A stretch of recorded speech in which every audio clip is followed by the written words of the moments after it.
Welcome everyone. तो आज हम बात करेंगे पार्टनरशिप अकाउंट के बारे में।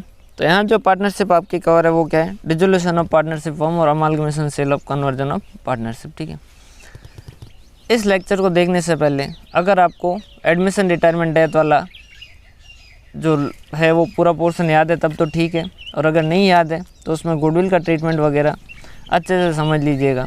और वो समझने के लिए मैंने एक और लेक्चर है जो आज अपलोड किया है, वो लेक्चर आप देख लीजिएगा। वो देख लोगे तो आपका एक बार पूरा का पूरा गुडविल वाला ट्रीटमेंट जो वो आपको अच्छे से वापस रिकॉल हो जाएगा। तो आपको इस चैप्टर के अंदर दिक्कत नहीं आएगी, मतलब यहाँ जो आप पार्टनरशिप पढ़ोगे तब आपको दिक्कत आएगी नहीं। क्लियर है, क्योंकि वो ज़्यादा लेंथी भी है नहीं, उसमें सिर्फ कॉन्सेप्ट वाला पार्ट जो वो मैंने एक बार अपलोड किया है, आप एक बार ज़रूर देखिएगा और उसको देख के फिर इस लेक्चर पे आइएगा। जो मैंने अपलोड किया आज ही के डेट के अंदर अपलोड किया है, तो आप पहले उसको देख लीजिए और फिर इस लेक्चर पे आइए, तो आपको और ज़्यादा मज़ा आएगा और ज़्यादा आसानी से समझ आएगा। इसमें तो वैसे पहले पार्ट यूनिट 1 में तो फिर दिक्कत नहीं आएगी, सेकंड वाले के अंदर गुडविल का ट्रीटमेंट वगैरह। तो एक बार अगर आप रिकॉल कर दोगे, 45 मिनट लगभग की क्लास है, तो एक बार आप ज़रूर देख लीजिएगा ताकि आपको एक बार पूरा रिकॉल हो जाएगा, तो फिर आपको समझने में और ज़्यादा आसानी होगी। तो वो देख के फिर इस लेक्चर पे आइए। इसमें बात करेंगे हम डिसोल्यूशन ऑफ पार्टनरशिप फॉर्म।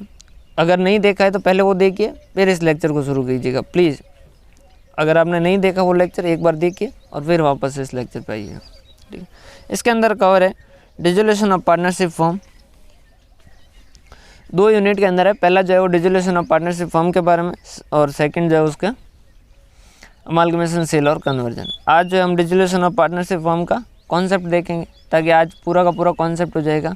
आपको गुडविल वाला कॉन्सेप्ट वाला पार्ट वो देख लीजिए और ये वाला कॉन्सेप्ट का पार्ट देख लीजिए। पूरा का पूरा कॉन्सेप्ट आज देख लीजिए। क्वेश्चन खुद से ट्राई कीजिएगा, अगर हो जाते हैं तो ठीक, नहीं तो कल क्वेश्चन तो वैसे अपलोड हो ही जाएंगे। और वैसे मेरा ऐसा मानना है कि अगर आप ये कॉन्सेप्ट वाला पार्ट देखोगे, और जब भी हर क्लास के अंदर जैसे मैं कॉन्सेप्ट वाला पार्ट है जो अपलोड करता हूँ, तो उस दिन मैं उम्मीद करता हूँ कि आप उसके बाद में क्या करो, कॉन्सेप्ट वाला पार्ट देख के खुद से क्वेश्चन ट्राई करते हैं। अगर खुद से क्वेश्चन ट्राई करते हो और फिर दूसरे दिन क्वेश्चन वाला पार्ट जो वो देखते हो, तो आपकी जो अंडरस्टैंडिंग जो है वो क्लियरिटी जो है वो बहुत बढ़ जाएगी।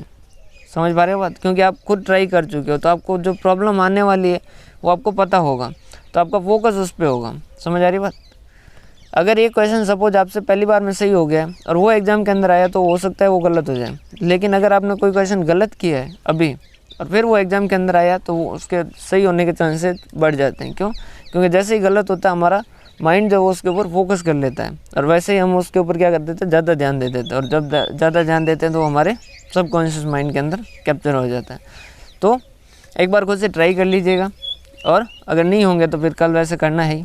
ठीक है, इसके अंदर क्या क्या कवर है सर?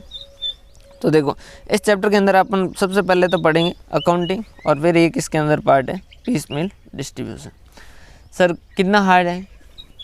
0% हार्ड है। क्यों? कि आपने अमालगमेशन अगर समझ लिया तो ये सेम वैसा वैसा वेंडर कंपनी का अकाउंटिंग पढ़िए, वैसे ही वैसे यहाँ पर क्या है, वेंडर फॉर्म है, बस सेम वैसी की वैसी एंट्री। सर कैसी? कि एसेट को रियलाइजेशन अकाउंट में ट्रांसफ़र करना है, लाइबिलिटी को रियलाइजेशन अकाउंट ट्रांसफ़र करना है। ठीक है, फिर परचेज कंसिडरेशन जो मिलता है उस तरीके से एंट्री होती है। लेकिन यहाँ परचेज कंसिडरेशन नहीं होगा, अपन एसेट को सेल करेंगे, लाइबिलिटी को सेटल करेंगे, तो पैसा वापस आएगा जो रियलाइजेशन में जाएगा, जो रियलाइजेशन से। ठीक है, और वहाँ प्रेफरेंस शेयर होल्डर और इक्विटी शेयर होल्डर 2 चिंताएँ होती हैं। यहाँ सिर्फ पार्टनर कैपिटल है, तो रियलाइजेशन का जो भी प्रॉफिट और लॉस होगा वो कहाँ ट्रांसफ़र कर देंगे हम, पार्टनर कैपिटल में। और जो कैश का बैलेंस होगा और जो भी एसेट है उनसे जितना पैसा रियलाइज हुआ वो सारा मिला के हम क्या कर देंगे, पार्टनर को दे देंगे, और उसके साथ आपके बुक्स ऑफ अकाउंट्स क्लोज हो जाएंगे। तो सर पर्पज़ यहाँ भी वही सेम है क्या, बुक्स ऑफ अकाउंट क्लोज करनी है? हाँ, समझ पा रहे हो। डिसोल्यूशन ऑफ पार्टनरशिप फॉर्म 2 होता है। एक तो होता है डिसोल्यूशन ऑफ पार्टनरशिप, मतलब कि 4 पार्टनर थे उसमें से एक चला गया, तो पार्टनरशिप खत्म हुई लेकिन फॉर्म कंटिन्यू कर रही है, जो तो आपका एडमिशन रिटायरमेंट और डेथ फाउंडेशन के अंदर कवर है जो। और एक होता है डिसोल्यूशन ऑफ फॉर्म, मतलब जिसके अंदर बिजनेस भी क्या हो रहा है, बंद हो रहा है। ठीक है, तो डिसोल्यूशन ऑफ पार्टनरशिप वाला कॉन्सेप्ट भी यहाँ काम आएगा, इसलिए मैंने डिसोल्यूशन ऑफ पार्टनरशिप वाला कॉन्सेप्ट आपको इसलिए मैंने वापस अपलोड किया आपके लिए। क्लियर है सर? अकाउंटिंग में किस तरीके से होगी? अकाउंटिंग में 3 सिचुएशन हो सकती है। पहली चीज़ हो सकती है ऑल पार्टनर आर सॉल्वेंट, सारे पार्टनर जो है वो क्या है, सॉल्वेंट है, मतलब कि देखो पार्टनरशिप का मतलब क्या होता है, अनलिमिटेड लाइबिलिटी। अगर आपको लॉस हुआ है तो घर से पैसा ला के भी अपने क्रेडिटर को चुकाना पड़ेगा। समझ पा रहे हो बात? ठीक है। तो पहली सिचुएशन है कि सारे के सारे पार्टनर सॉल्वेंट है, मतलब वो अपने घर से पैसा ला सकते हैं, फर्स्ट वाली सिचुएशन। सेकंड क्या है, वन और more partner insolvent but not all. एक या एक से ज़्यादा पार्टनर है जो इंसॉल्वेंट हो गए, लेकिन कुछ पार्टनर अभी भी सॉल्वेंट है। समझ आ रही बात? सारे नहीं हुए, सारे इंसॉल्वेंट नहीं हुए, पार्टनर इंसॉल्वेंट जरूर हुए लेकिन सारे इंसॉल्वेंट नहीं हुए। फिर उसके बाद में ऑल पार्टनर इंसॉल्वेंट, सारे के सारे पार्टनर ही दिवाली हो गए, इंसॉल्वेंट हो गए, मतलब अब कोई भी पैसा लाने की स्थिति में नहीं है। हाँ, हो सकता है उसकी प्राइवेट एस्टेट से थोड़ा बहुत पैसा मिल जाए, लेकिन पूरा जितनी ज़रूरत है उतना पैसा लाने की सिचुएशन में है नहीं, सारे पार्टनर इंसॉल्वेंट हो गए। ठीक है, तो ये 3 सिचुएशन है।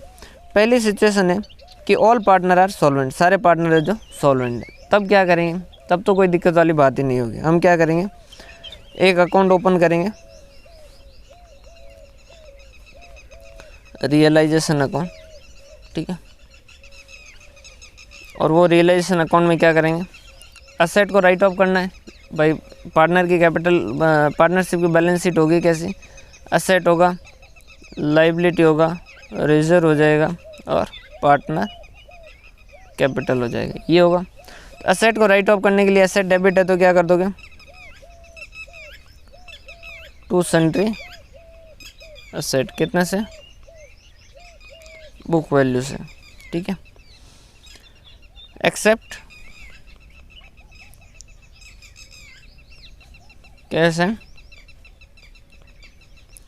Bank balance, except cash and bank balance, सारा जो एसेट है वो राइट ऑफ कर दीजिए बाय सन्ड्री लाइबिलिटी। ठीक है, अब जैसे ही आपने टू सन्ड्री एसेट किया, बाय सन्ड्री लाइबिलिटीज़ किया, अब अकाउंटिंग थोड़ी अलग अलग हो सकती है, कोई अलग तरीके से भी करे, कोई क्वेश्चन में अलग तरीके से करे, लेकिन नेट आउटकम जो है वो सेम होगा। टू सन्ड्री एसेट करते सही सारी एसेट खत्म हो गई, और बाय सन्ड्री लाइबिलिटी करते सही सारी लाइबिलिटी खत्म हो गई। अब जो भी पैसा आएगा, जो भी पैसा जाएगा, जो भी इनकम होगी, जो भी एक्सपेंस होगा, जो भी लॉस होगा, जो भी प्रॉफिट होगा, वो सारा किसके थ्रू होगा, रियलाइजेशन। सेम पढ़ चुके अमाल्गमेशन के अंदर, जैसे वाइंडिंग आपका प्रोसेस शुरू होता है, फिर P&L वगैरह नहीं बनते, फिर रियलाइजेशन के थ्रू ही होता है। वैसा सेम कॉन्सेप्ट यहाँ है कि जैसे ही एक बार आपका रियलाइजेशन बन गया तो सारी की सारी इनकम, सारे के सारे एक्सपेंडिचर, सारे के सारे जो भी पैसा मिलेगा, जो भी पैसा जाएगा, वो सारा सारा किसके थ्रू जाएगा, रियलाइजेशन अकाउंट के थ्रू जाएगा।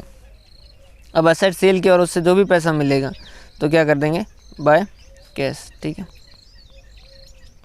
जितना पैसा मिलेगा रियलाइजेशन फ्रॉम असेट। ठीक है, और टू कैश क्या कर दोगे, पेमेंट फॉर लाइबिलिटी, लाइबिलिटी का पेमेंट कर दोगे। क्लियर है? उसके अलावा और कोई पैसा अगर रिसीव हो गया, ठीक है, कोई अनरिकॉर्डेड अगर एसेट थी और उससे पैसा मिल गया, तो रिकॉर्डेड थी उसको भी राइट ऑफ कर चुके हो, तो जिससे भी पैसा मिलेगा वो सारा का सारा क्या होगा, बाय कैश। अदर कोई भी केस, अदर कोई कैश रिसीव हुआ, other cash receive if any, अगर कोई भी और कहीं से पैसा मिला है, ठीक है, तो वो सारा सारा यहाँ आ जाएगा। ठीक है, टू कैश, अगर सपोज कोई आपने ये रियलाइजेशन एक्सपेंस पे किया, ठीक है, जो भी किया है वो सारा सारा किस में हो जाएगा, रियलाइजेशन अकाउंट में। ठीक है, तो रियलाइजेशन ने क्या कर दिया, सारी एसेट का राइट ऑफ कर दिया, सारी लाइबिलिटी राइट ऑफ कर दी, जितना पैसा लेना था वो पैसा ले लिया, और जो लाइबिलिटी का पेमेंट करना था वो लाइबिलिटी का पेमेंट कर दिया। और ये करने के बाद आपकी सिचुएशन ये होगी, अब आपके बुक के अंदर कोई भी एसेट नहीं बची, कोई भी लाइबिलिटी नहीं बची, सिर्फ कैश बचा है, रिजर्व एंड सरप्लस बचा और पार्टनर कैपिटल बचा है। तो रियलाइजेशन का बैलेंस का क्या करें, उसका बैलेंस जैसा भी है वो कहाँ ट्रांसफ़र कर दो, टू पार्टनर कैपिटल, जो भी है बैलेंसिंग फिगर, और बाय पार्टनर कैपिटल अगर बैलेंसिंग फिगर इस साइड आ रहा है। फिर इसके बाद में क्या कर दोगे, इसके बाद में पार्टनर कैपिटल अकाउंट बना दीजिएगा। ठीक है, उनका बाय बैलेंस लिख दीजिए। अब इनका रिजर्व वगैरह कुछ होगा तो वो क्या कर दो, उनको ये किस में जाएंगे, उनके प्रॉफिट शेयरिंग रेशियो में जाएगा। ठीक है, पार्टनर कैपिटल में क्या कर दोगे, बाय बैलेंस, और बाय क्या कर दोगे फिर रिजर्व अगर है तो रिजर्व को ट्रांसफ़र कर दो, ठीक है। और रियलाइजेशन का अगर इस साइड से है तो ये बैलेंस इस साइड आया रियलाइजेशन का, तो बाय रियलाइजेशन, ठीक है, या फिर टू रियलाइजेशन, जैसा भी रियलाइजेशन का बैलेंस आया बाकी का उनको क्या कर दीजिएगा, कैश कर दीजिएगा, टू कैश करके उनको पेमेंट कर दीजिए। और फिर एक कैश अकाउंट बनाओगे और वो टैली हो जाएगा। इसका मतलब आपने सारी बुक्स जो है एंट्री जो सही की है और बुक्स जो क्लोज हो जाएगी। तो कोई दिक्कत वाली बात है क्या? जैसा वेंडर कंपनी में करते हो वैसा यहाँ पर करोगे। वहाँ इक्विटी शेयर होल्डर होते हैं, यहाँ पार्टनर कैपिटल होते हैं। ये तो हो गई आपकी फर्स्ट सिचुएशन, ठीक है। फिर हम बात करेंगे सेकेंड सिचुएशन की।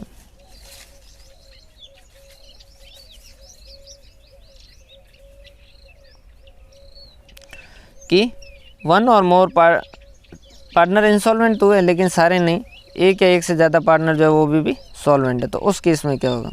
तो उस केस के अंदर लगेगा आपका एक रूल लगेगा, जिसे हम क्या कहते हैं, गार्नर वर्सेस मर्रे रूल। जिसे हम क्या कहते हैं, गार्नर वर्सेस मर्रे रूल। अभी ये था क्या, गार्नर वर्सेस मर्रे रूल? ये तीन लोग थे, गार्नर, मर्रे और विलियमसन, ठीक है। तो विलियमसन जो है वो क्या हो गया, इंसॉल्वेंट हो गया। तो उसका इंसॉल्वेंट हो गया तो उसकी वजह से वो पेमेंट कर नहीं पा रहा था, ठीक है। उससे कुछ पैसा मिला और कुछ उसका इंसॉल्वेंसी का लॉस हो गया। ये जो इंसॉल्वेंसी का लॉस है, क्योंकि पार्टनरशिप फर्म को तो पूरा पेमेंट करना पड़ेगा, तो विलियमसन तो दे नहीं पा रहा था, तो गार्नर और मर्रे को देना था। तो अब गार्नर जो है वो कह रहा था कि भाई साहब ये जो इसका इंसॉल्वेंसी का लॉस है वो प्रॉफिट शेयरिंग रेशियो में बांटो, और मर्रे कह रहा था कि ये जो इंसॉल्वेंसी का लॉस है उसे क्या करो, कैपिटल रेशियो में बांटो। समझ पा रहे हो? अब दोनों गए कोर्ट के अंदर। कोर्ट के अंदर गए तो कोर्ट में जो गार्नर था उसने कहा इसे प्रॉफिट शेयरिंग रेशियो में बांटना चाहिए क्योंकि ये बिज़नेस करने की वजह से हुआ है, ठीक है। और मर्रे ने कहा इसे क्या करना चाहिए, कैपिटल रेशियो में बांटना चाहिए क्योंकि इसका बिज़नेस करने से मतलब नहीं, ये कैपिटल जो है उनकी फाइनेंशियल कंडीशन से रिलेटेड है, उनकी एबिलिटी से रिलेटेड है, तो इसे कैपिटल रेशियो में बांटना चाहिए। और कोर्ट का जो जजमेंट था वो ये था कि इनको क्या करना चाहिए, कैपिटल के रेशियो में बांटना चाहिए क्योंकि ये कोई बिज़नेस को रन करके कमाया गया लॉस नहीं है। बिज़नेस को रन करके हमने लॉस नहीं इनकर किया, ये उनकी फाइनेंशियल एबिलिटी से रिलेटेड है, इसीलिए इसको क्या करना होगा, कैपिटल रेशियो में डिस्ट्रीब्यूट करना होगा। तो ये गार्नर वर्सेस मर्रे का रूल था। और इंडिया में हमने क्या किया, उसको एज इट इज अपने यहाँ पार्टनरशिप एक्ट के अंदर चिपका दिया। समझ पा रहे हो? तो गार्नर वर्सेस मर्रे रूल क्या कहता है कि इंसॉल्वेंसी का लॉस जो है वो कैसे बियर किया जाएगा।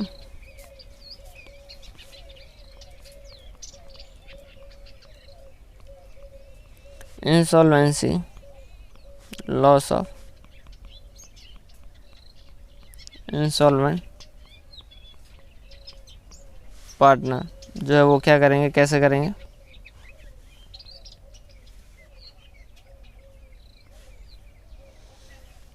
उनके कैपिटल रेशियो में। अब कैपिटल रेशियो कैसा, कैपिटल हो सकता है कि आप क्या करो, फिक्स्ड कैपिटल मेथड रखते हो,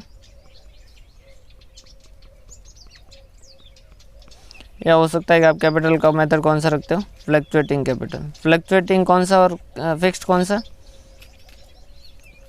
फिक्स्ड कैपिटल मेथड मतलब जिसके अंदर क्या होते हैं, दो अकाउंट बनते हैं, कैपिटल अकाउंट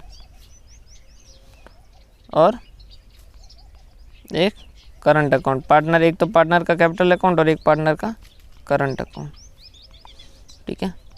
दो अकाउंट है जो बनते हैं। क्लियर है? समझ पा रहे हो? पार्टनर कैपिटल अकाउंट और पार्टनर करंट अकाउंट। और फ्लक्चुएटिंग में क्या बनता है, एक ही बनता है, पार्टनर कैपिटल अकाउंट। तो इन्होंने पूछा कि भाई साहब आपने कहा कि कैपिटल रेशियो में बांटना चाहिए, तो कैसे बांटें? तो उन्होंने कहा देखो, अगर आप फिक्स्ड कैपिटल मेथड है, ठीक है, कि आप कैपिटल का बैलेंस जो है वो फिक्स रखते हो और जो भी आपकी सैलरी है, ड्राइंग है, interest on salary, interest on capital है, इंटरेस्ट ऑन ड्राइंग है, वो सारा सारा करंट अकाउंट में कर दो। तो उस केस के अंदर आप क्या कर दो, in the ratio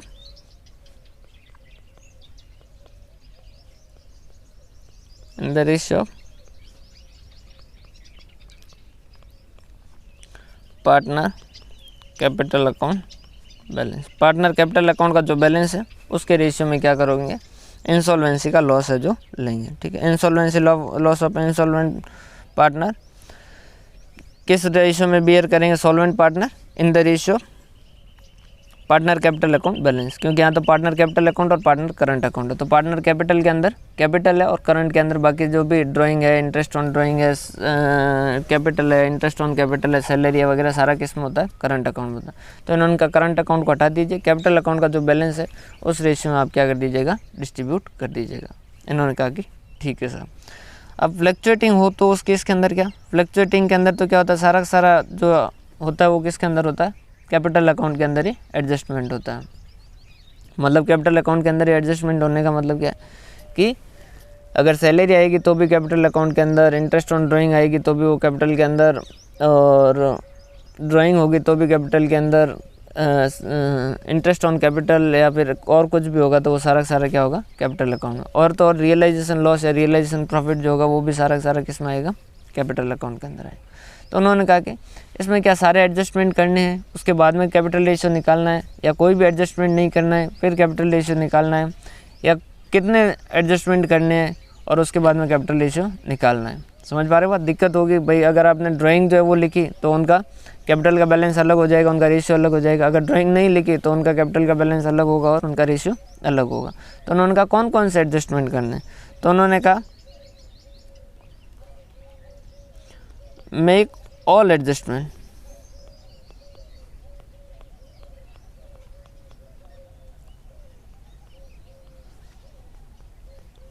till date of insolvency. Insolvency तक जो भी हुए सारे के सारे एडजस्टमेंट है जो कर दीजिए, एक्सेप्ट रियलाइजेशन जो भी है, सारे के सारे एडजस्टमेंट है जो कर दीजिए। सिर्फ आपको एक रियलाइजेशन का बैलेंस जो है उसको ट्रांसफ़र नहीं करना है। मतलब हमने कहा कि कौन कौन से, उन्होंने कहा कि अगर कोई सैलरी देनी है सैलरी दे दीजिए, अगर कोई इंटरेस्ट ऑन कैपिटल देना है इंटरेस्ट ऑन कैपिटल दे दीजिए, कोई ड्राइंग है तो वो चार्ज कर दीजिए, वो कम कर दीजिए, कोई इंटरेस्ट ऑन ड्राइंग है तो वो कम कर दीजिए। और ऐसा करके सारा कुछ करके आप क्या कर दीजिएगा? उनका बैलेंस निकाल दीजिएगा। सिर्फ रियलाइजेशन का जो लॉस या गेन है उसको मत लीजिएगा, उसको डिस्ट्रीब्यूट मत कर दीजिएगा। बाकी सारा का सारा क्या कर दीजिएगा? डिस्ट्रीब्यूट करके, रिजर्व है तो रिजर्व को भी डिस्ट्रीब्यूट कर दीजिएगा। ठीक है। और ये सारा कुछ करने के बाद में उनका क्या कर दीजिएगा? कैपिटल रेशियो निकाल दीजिएगा। हमने कहा ठीक है। इसके बाद में जो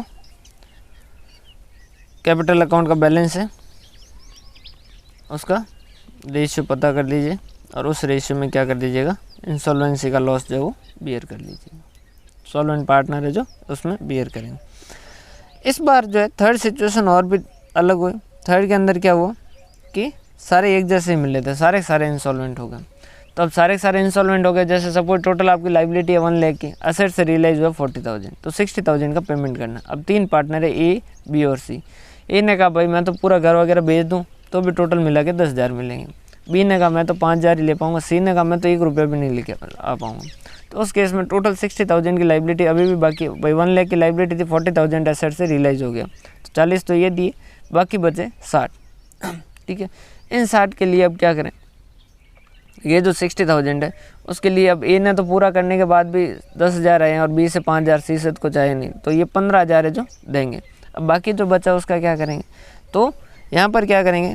रियलाइजेशन अकाउंट के अंदर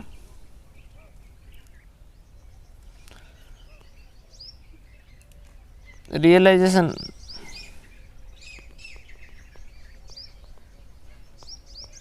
अकाउंट में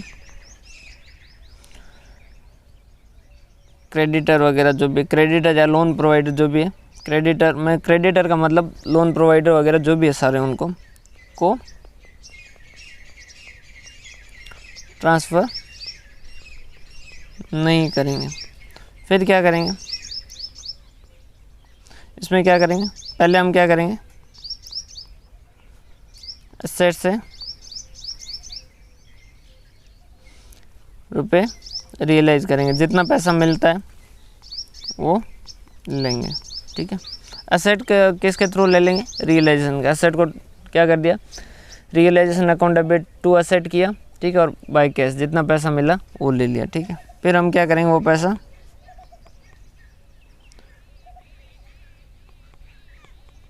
जितना पैसा है, हिंदी में लिखूँ ये बीच बीच में ताकि आपको और ज़्यादा अच्छे समझ आए। जितना पैसा है क्रेडिटर को पे करेंगे इंक्लूडिंग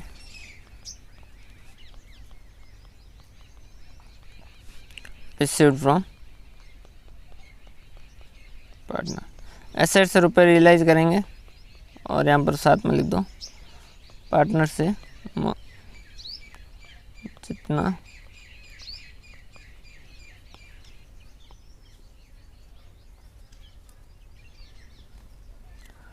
पार्टनर से जितना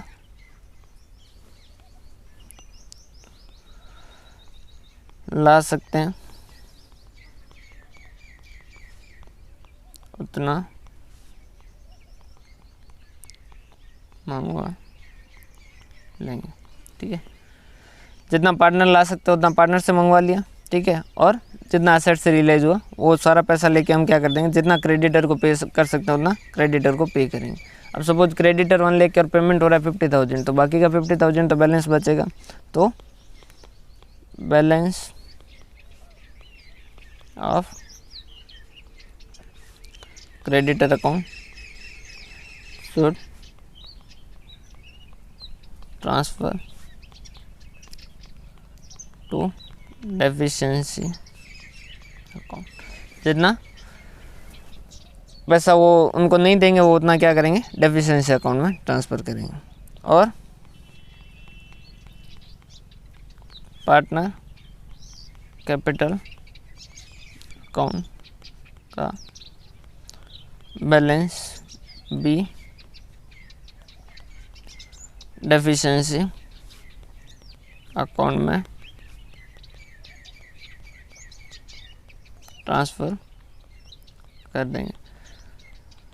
पार्टनर कैपिटल अकाउंट का भी जो बैलेंस है वो भी क्या कर देंगे, डेफिशिएंसी अकाउंट में ट्रांसफ़र कर देंगे और डेफिशिएंसी अकाउंट ऑटोमेटिकली क्लोज हो जाएगा। क्यों हो जाएगा, क्योंकि उनका कितना पैसा खाया, जितना हमने नहीं दिया।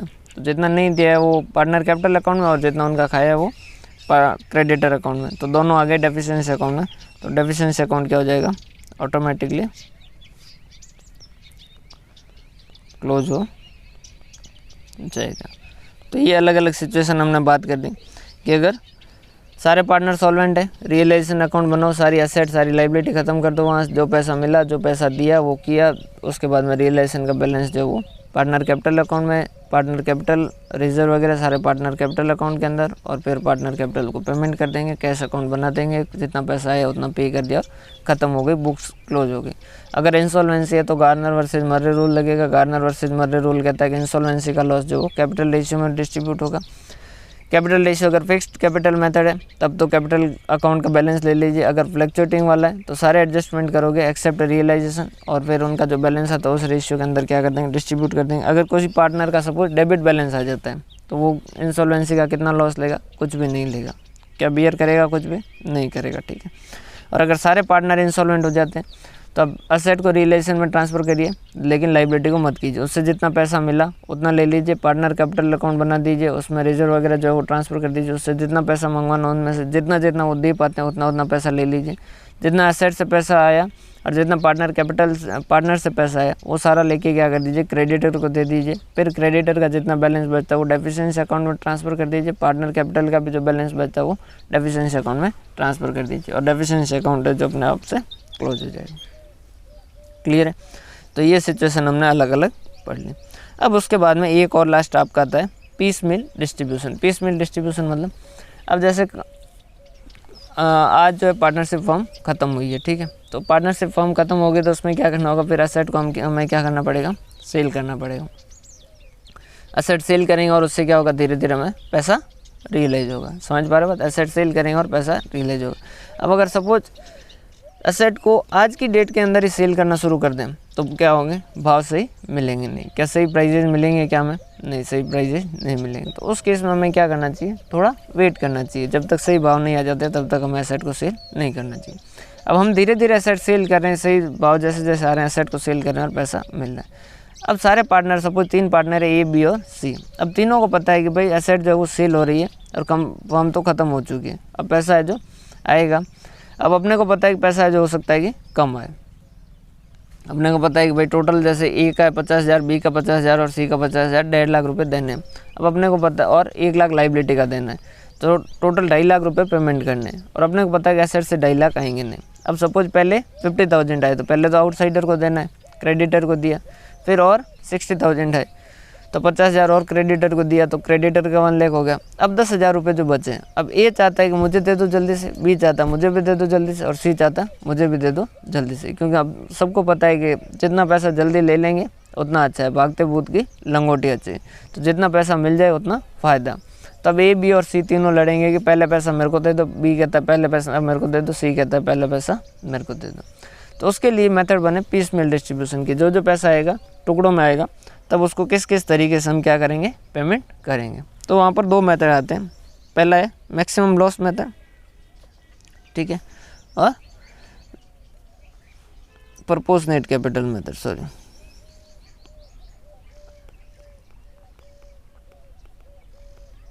प्रोपोर्शनेट कैपिटल मेथड, ठीक है। तो देखो सबसे पहले क्या करेंगे, पेमेंट सीक्वेंस कैसे रहेगी, पहले क्या होगा,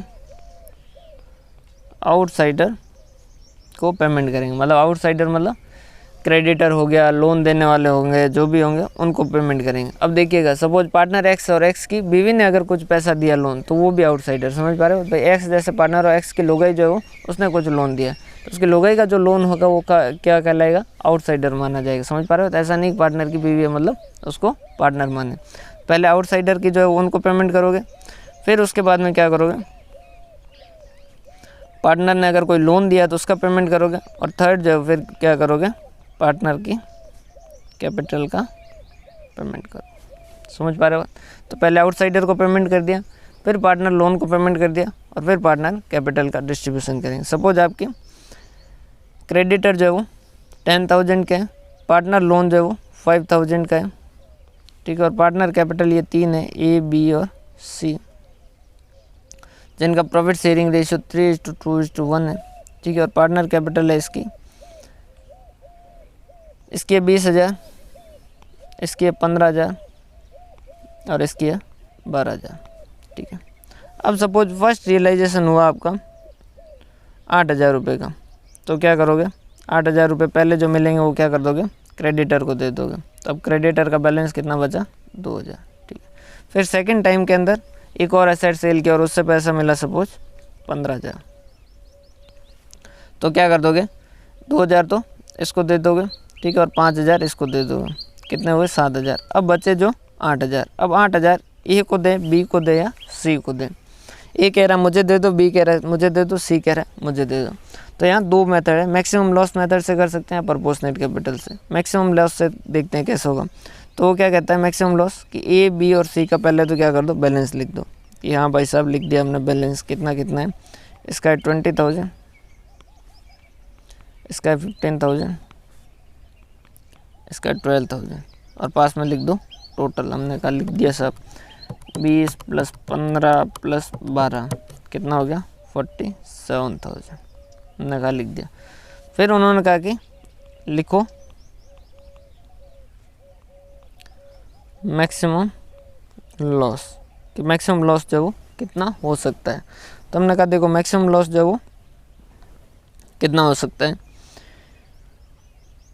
देखो कितने 47,000 है, तीनों को मिला के कितने देने 47,000, और ये मानो कि हर इंस्टॉलमेंट को मानो कि ये लास्ट है। अब सेकंड जो वो 15,000, 15,000 में से 2,000 यहाँ चले गए, 5,000 यहाँ चले गए, मतलब 7,000 चले गए, 8,000 बचे।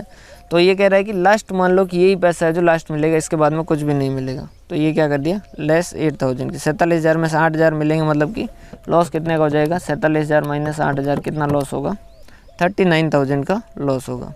तो यहाँ पर क्या कहा, मैक्सिमम लॉस कितना होगा, क्या 39,000।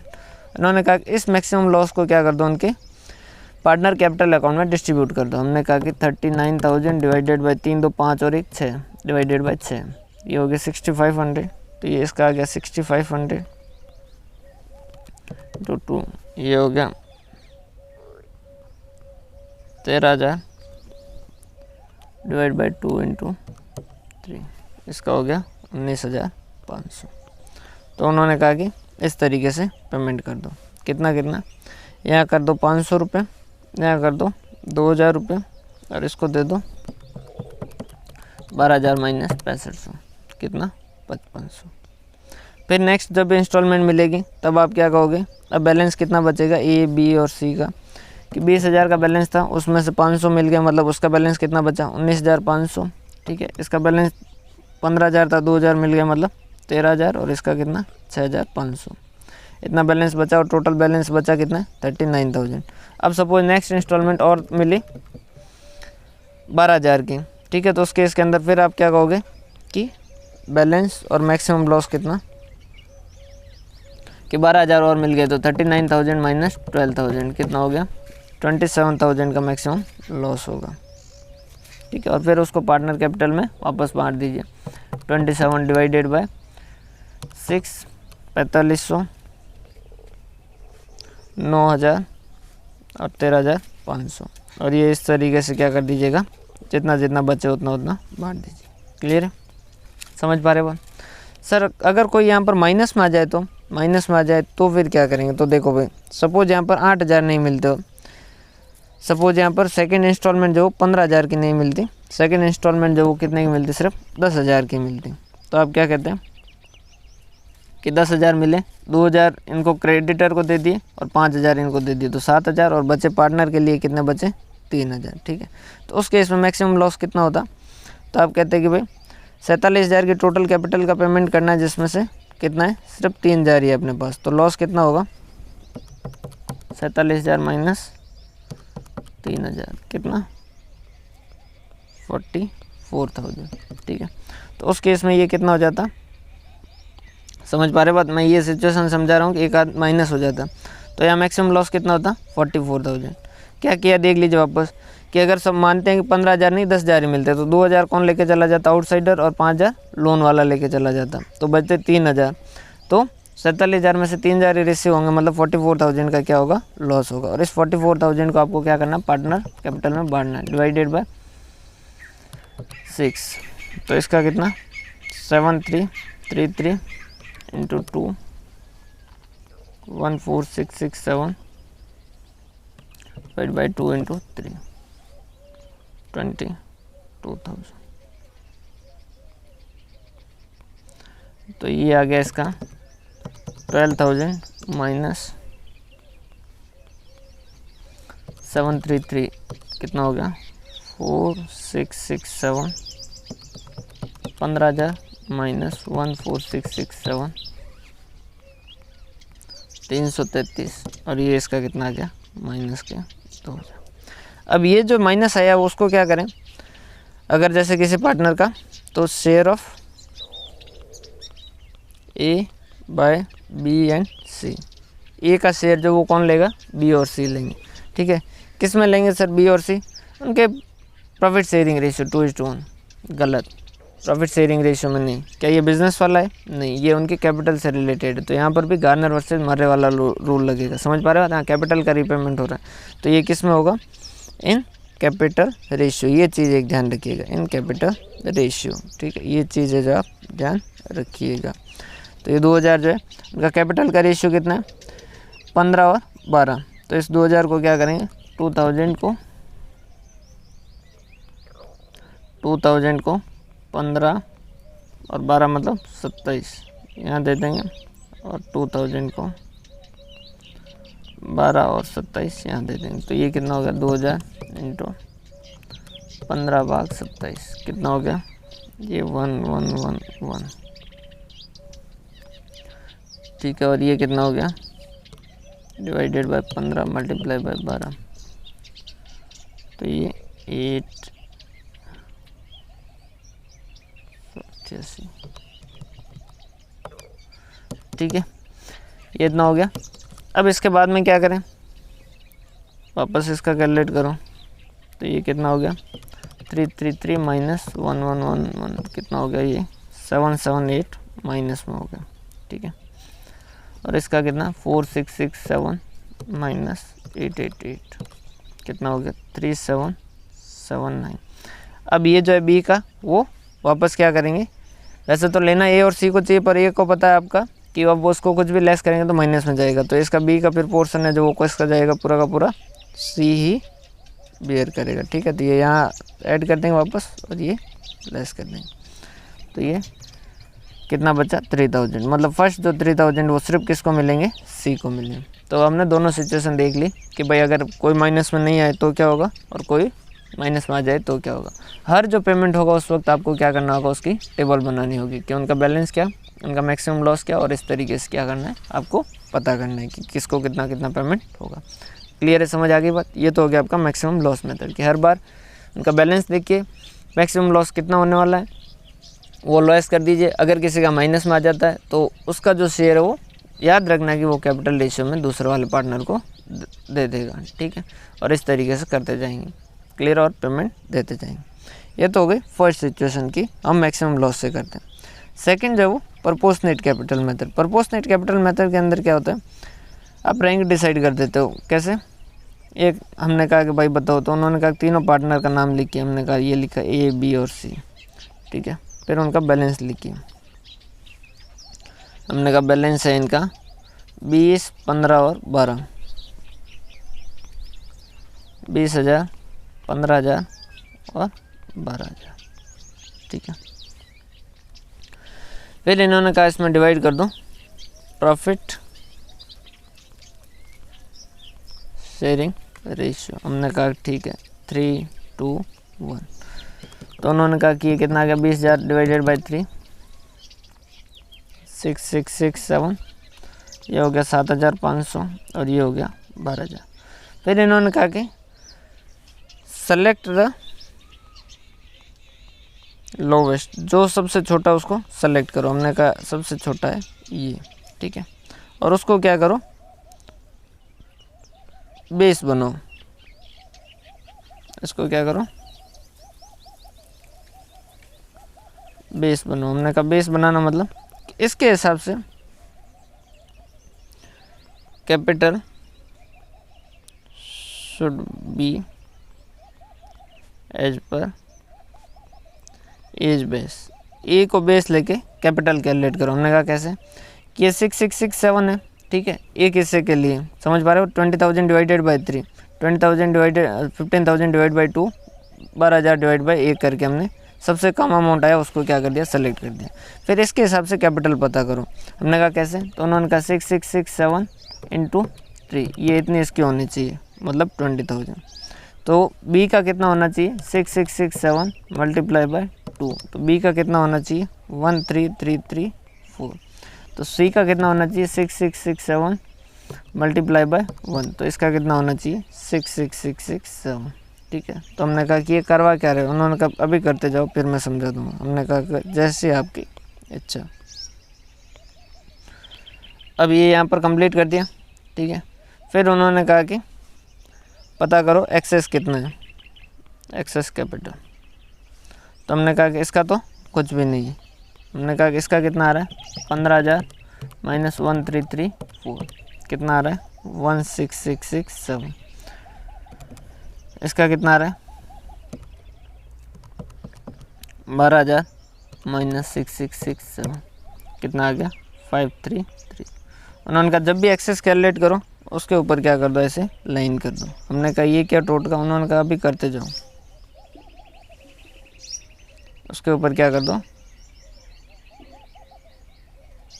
ऐसे लाइन करो। हमने कहा ठीक है साहब, आपने कहा और हमने मान लिया, हमने ये ऐसा कर दिया। उन्होंने कहा ठीक है। फिर अब ये हो गया एक्सेस कैपिटल, आपने पता कर लिया। फिर क्या करो, अभी 2 है, तो उन्होंने कहा फिर वापस बी और सी को लो। उनका कितना कितना एक्सेस है 16,667 और 533। आप भी ऐसा कीजिए ताकि आप कंफ्यूज नहीं हो। ठीक है, एक्सेस कैपिटल बैलेंस। ठीक है, डिवाइड करो वापस उनके प्रॉफिट शेयरिंग रेशियो 2 और 1। ठीक है, तो ये आ गया 1667 डिवाइडेड बाई 2, 833 और 533। उसने कहा सबसे कम वाले को बेस बनाओ, हमने कहा ये 833 को बेस बनाए। उन्होंने कहा उसके हिसाब से कैपिटल कितनी होनी चाहिए, हमने कहा कि 1667 इसकी होनी चाहिए और 833 इसकी होनी चाहिए। समझ पा रहे हो? तो 833 इंटू 1, 833 इंटू 2, ठीक है। तो उन्होंने कहा फिर पता करो एक्सेस कैपिटल कितनी। हमने कहा कर क्या रहे, उन्होंने कहा भी करते जाइए। हमने कहा ठीक है, 533 माइनस 833 4500, कितना 4500। फिर इन्होंने कहा एक काम करो, अब लिखो A, B और C, इनका क्या करो रैंक वाइज लिखो। फर्स्ट रैंक उल्टा पढ़ना शुरू करो, जहाँ जहाँ एक्सेस कैपिटल आई है ना वहाँ। हमने कहा ठीक है। तो सबसे ज़्यादा एक्सेस कैपिटल किसकी आई है, सी की। तो उन्होंने कहा सबसे पहले क्या करो, 4500 रुपये जब तक आए तब तक 4500 तक बी और ए का नाम भी मत लेना, सिर्फ सी को देना। फिर सेकंड रैंक,